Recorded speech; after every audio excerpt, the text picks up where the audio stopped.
Salut tout le monde, c'est Narn. Alors aujourd'hui, un nouvel épisode de Fantasystique. Et ben c'est parti, générique.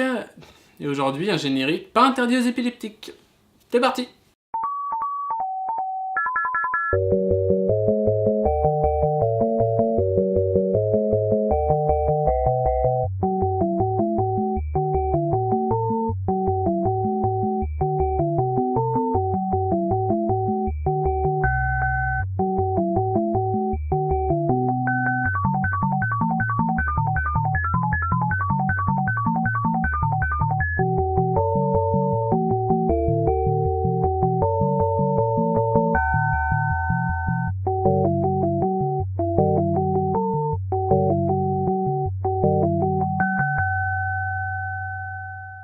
Vous avez peut-être reconnu le générique. Donc, Star Butterfly. Star Butterfly, ou Star vs The Force of Evil en VO, est une série animée produite par Disney XD. Daron Nelcy en est la créatrice, scénariste et la productrice exécutive. En VO, elle est également la doubleuse de quelques rôles secondaires. Petite intro. Star Butterfly, la princesse du royaume magique de Mjolnir, reçoit, pour son 14e anniversaire, une baguette magique transmise dans sa famille. Rapidement, en raison de son extrême enthousiasme et de son extrême inexpérience, elle détruit une partie du royaume avec. Ses parents décident qu'elle n'est pas prête pour de telles responsabilités. Star a d'abord peur d'être envoyée à Saint-Olga, l'internat pour princesses capricieuses, mais elle est simplement envoyée dans un endroit sûr pour apprendre à y pratiquer, à savoir la Terre. Sur place, elle vivra chez les Dias et se liera d'amitié avec Marco, le fils de la famille. Les deux vivront des aventures loufoques et palpitantes, entre attaques de monstres et exploration de mondes étranges. Bon, j'ai tellement de superlatifs à dire sur cette série qu'il faut que je m'organise. On va commencer par l'écriture. L'écriture de Star a commencé tôt dans la tête de Daron Nelcy. Nelcy. La première version de Star n'avait pas de réel pouvoir magique, et elle résolvait les problèmes par la seule force de sa détermination. Ça vous rappelle rien ? Nelcy ne cache pas les influences de l'animation japonaise sur son travail, comme probablement tous les créateurs pop de sa génération. Star était à l'origine censée être une fille désirant être une magical girl à la Sailor Moon, alors que Marco était plutôt obsédé par Dragon Ball Z et le karaté. D'ailleurs, les deux auraient dû dans un premier temps être ennemis plutôt qu'amis. C'est marrant de voir comment une œuvre évolue.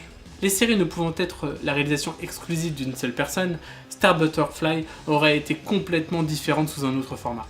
En plus des influences nippones, la série s'inspire d'œuvres occidentales, comme Buffy contre les vampires, Scott Pilgrim et la série de romans The Dungeon, jamais traduit en français. En plus de tout cela, la série prend des positions assez nouvelles pour une production Disney XD. Remise en cause des clichés par exemple, avec le développement de personnages féminins forts. Des sacralisations de l'intégration scolaire à outrance, avec des personnages qui s'intéressent plus à leur regard sur le monde plutôt qu'au regard du monde sur eux. D'ailleurs, l'égoïsme de Star est un gros plus. Les personnages ne sont pas des héros et leurs actions sont parfois destructrices. La série est également pro-LGBT et ça fait du bien de voir ça dans une production jeunesse Disney. Également, l'écriture de la série est suffisamment subtile pour offrir plusieurs niveaux de lecture et la décloisonner de la tranche d'âge du spectateur cible.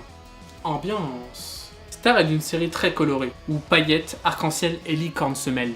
Les traits du dessin sont simples mais efficaces. J'aime particulièrement le travail d'Yvonne Freeman comme conceptrice d'arrière-plan et designeuse. C'est tout. Ça sent que je suis plus écriture que graphisme. Bon allez, je développe un peu même si c'est pas trop mon domaine d'expertise. L'animation technique de la première saison a été réalisée en partie par Mercury Filmworks au Canada. C'est une boîte à laquelle Disney fait régulièrement appel et qui réalisera prochainement l'animation pour Tangler The Series. Tangler. Bon, en gros, la série animée de réponse. Pour le reste de la saison 1, l'animation a été faite à Toon City, aux Philippines. La deuxième saison a été animée par Sugar Cube et Rogue Draft Studio, tous les deux situés en Corée du Sud. La série a un ton très cartoon, ce qui est normal pour une œuvre humoristique, très peu feuilletonnante, avec des épisodes ne dépassant que rarement les 10 minutes. Musique. Bon, la musique est juste géniale. Ultra dynamique et enjouée, mais sachant se poser quand il faut. Recherchez sur YouTube Star vs The Force of Evil, Blood Moon Ball, et laissez-vous séduire. Personnages. Je terminerai sur les personnages qui sont un peu une synthèse de tout ce que j'ai dit précédemment. J'ai déjà beaucoup parlé de Star, la princesse magique du royaume de Mjolnir dans une autre dimension, qui a été envoyée sur Terre par ses parents. Fille d'action, brillante mais paresseuse, cassante, offensante et joyeuse. A noter que même si elle en a l'apparence, elle n'a rien d'humain, et parfois elle se rapproche plus des monstres qu'elle combat qu'autre chose. C'est un super perso que je détesterais avoir dans mon cercle d'amis.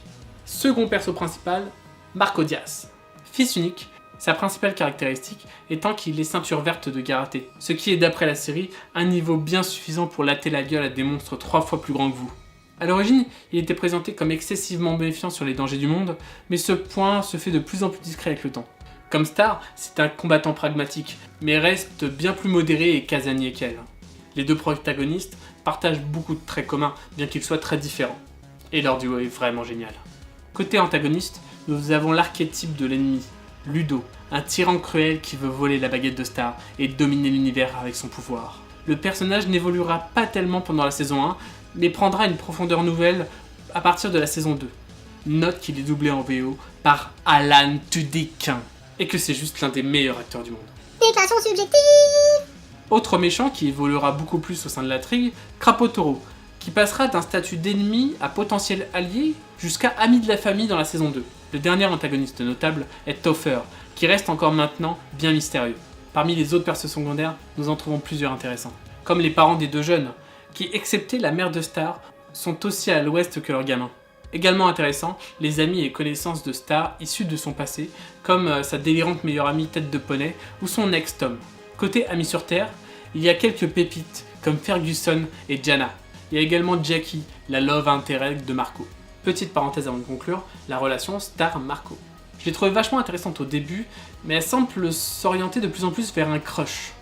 Je sais très bien que c'est normal dans une logique télévisuelle, où les séries ont vocation à durer le plus longtemps possible, et où un élément d'intrigue romantique doit pouvoir être développé si besoin plus tard. Mais bon, je sais pas. J'aurais vraiment aimé que leur complicité soit purement amicale, et tordre le cou de cette idée reçue qu'une amitié garçon-fille soit toujours mêlée d'un fond de romantisme même inavoué. Conclusion. Star Butterfly est une super série. Elle fait bouger les lignes qui fixent les limites de l'animation jeunesse, et en cela elle se place aux côtés d'autres séries récentes comme Gravity Falls, Steven Universe ou encore Avatar. J'ai beau ne pas avoir l'âge que cible la série, j'ai beaucoup aimé, et je ne suis pas le seul de mon entourage à ressentir ça. Drôle, intelligente, dynamique. J'attends vraiment la sortie des prochains épisodes avec envie, et l'annonce de la production d'une saison 3 et 4 me donne vraiment le sourire. Voilà, ça sera tout pour ce troisième fantasistique. Dites-moi en commentaire si vous connaissez la série Star Butterfly et ce que vous en pensez. Ou encore s'il y a une série dans le même esprit que vous voudriez me conseiller. En attendant de se revoir, likez, allez voir les autres vidéos si ça vous intéresse. Sinon, salut!